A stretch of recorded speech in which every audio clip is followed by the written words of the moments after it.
안녕하세요. 가정의학과 전문의 만성피로 스트레스 전문가 이동환입니다. 여러분들 다 건강하게 살기 원하시죠? 근데 우리가 건강하게 살려면 반드시 혈관 건강에 관심을 가져야 된다는 것은 뭐 다 알고 계시죠? 혈관 질환 무섭죠? 혈관에 동맥경화증이 생기면 뇌졸중이나 심장질환이 생길 수 있기 때문에 굉장히 관리를 많이 하고 있습니다. 그래서 누구든지 다 또는 병원에서도 항상 관심을 갖는 게 바로 뭐냐면 동맥경화증을 예방하기 위해서 이 위험인자들을 잘 체크해서 이것들을 낮춰놔야 된다고 생각하죠. 보통 우리가 알고 있는 위험인자가 보통 4가지, 5가지 되죠. 하나씩 말씀을 드리면 첫 번째가 고혈압. 다 아시죠? 고혈압이 있으면 혈관 질환이 생길 수 있다는 건 다 아시고, 두 번째 당뇨. 그 다음에 세 번째가 뭐죠? 고지혈증이죠. 콜레스테롤 높은 거. 네 번째가 바로 비만. 다섯 번째가 흡연입니다. 그래서 흡연하면 안 되고 혈압 떨어뜨려야 되고 당뇨 조절해야 되고 콜레스테롤 낮춰놔야 되고 그리고 또 살을 빼야 됩니다. 그런데 이 5가지 위험인자 말고도요, 오늘 정말 중요한 위험인자 하나를 말씀드리려고 합니다. 그 위험인자 이름은 바로 좀 생소하실 텐데요, 호모시스테인이라는 물질입니다. 다시 한번 호모시스테인. 좀 생소하시죠? 이 호모시스테인이라는 물질은요, 우리 몸 속에서 나오는 물질인데 이 물질이 높으면 높을수록 혈관을 망가뜨릴 수 있다고 알려져 있습니다. 호모시스테인 좀 설명을 드리면요, 호모시스테인은 원래 우리 몸속에서 우리가 먹는 음식 중에서 필수 단백 아미노산에 속하는 그 메티오닌이라는 성분이 있습니다. 메티오닌. 이 메티오닌이 몸에 들어오면요, 소화되고 대사되는 과정에서 호모시스테인이 생깁니다. 그래서 이것 때문에 문제가 되는데요. 그렇다고 해서 메티오닌이 나쁜 건 아닙니다. 이 메티오닌은 어디에 들어있냐면요, 우리가 먹는 모든 음식에 거의 다 들어있습니다. 육류라든가 계란, 우유, 치즈, 밀가루 등등 다 들어있기 때문에 안 먹을 수가 없고요. 이 메티오닌 자체가 나쁜 거 아닙니다. 먹을 수밖에 없어요.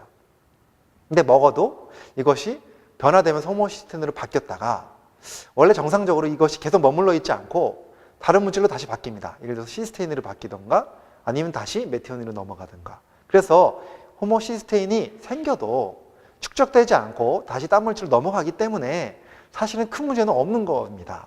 그런데 유독이도요, 일부 사람들은요, 이게 넘어가지 못하고 다른 물질로 넘어가지 못하고 축적되는 분들이 있다는 것이죠. 그래서 이런 분들은 혈관 질환이 더 잘 생길 수 있다고 알려져 있습니다. 연구에 의하면요, 심장병에 대한 연구, 뇌졸중에 대한 연구를 보면요, 심장병이나 뇌졸중에 갖는 환자들 중에서 약 15% 정도는 이 혈중 호모시스테인 상승만으로도 생긴다라고 알려져 있고요. 특히나 중년 남성을 대상으로 조사를 해보니까 호모시스테인이 높은 분들이 낮은 분들보다 심장 발작 위험도가 3배나 높아진다고 알려져 있습니다. 그 정도로 이 호모시스테인은 굉장히 혈관 질환과 중요하다고 알려져 있는데요. 이것이 중간에 빨리 무해물질로 바뀌지 않고 축적되지 않게끔 해야 되는데 축적이 되는 분들이 문제죠. 그러면 어떻게 하면 되겠느냐? 자, 이게 화학 반응에 의해서 바뀌게 되는데 축적되지 않으려면 시스테인으로 넘어가거나 다시 메티오닌으로 바뀌려면 그때 필요한 영양소가 있습니다. 이 영양소를 충분히 드시는 분들은요, 이것이 떨어집니다. 호모시스테인이. 자, 그 영양소가 바로 뭐냐? 아주 중요한 영양소인데 대단한 건 아닙니다. 바로 뭐냐면 비타민 B군입니다. 필수 영양소입니다. B군 중에서도 3가지를 얘기하고 있습니다. 3가지. 첫 번째 제일 중요한 게 바로 엽산입니다. 엽산. 엽산은 비타민 B군 중에서도 B9번이라고 불리고 있고요.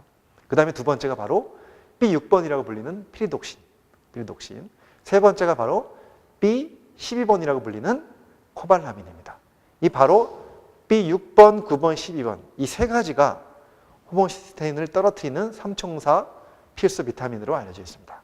그래서 이러한 필수 비타민만 충분히 드시는 분들은요, 호모시스테인이 높지 않습니다. 그런데 이런 영양소가 부족한 분들은 이 수치가 자꾸 높아져서 혈관을 망가뜨릴 확률이 높아진다는 것이죠.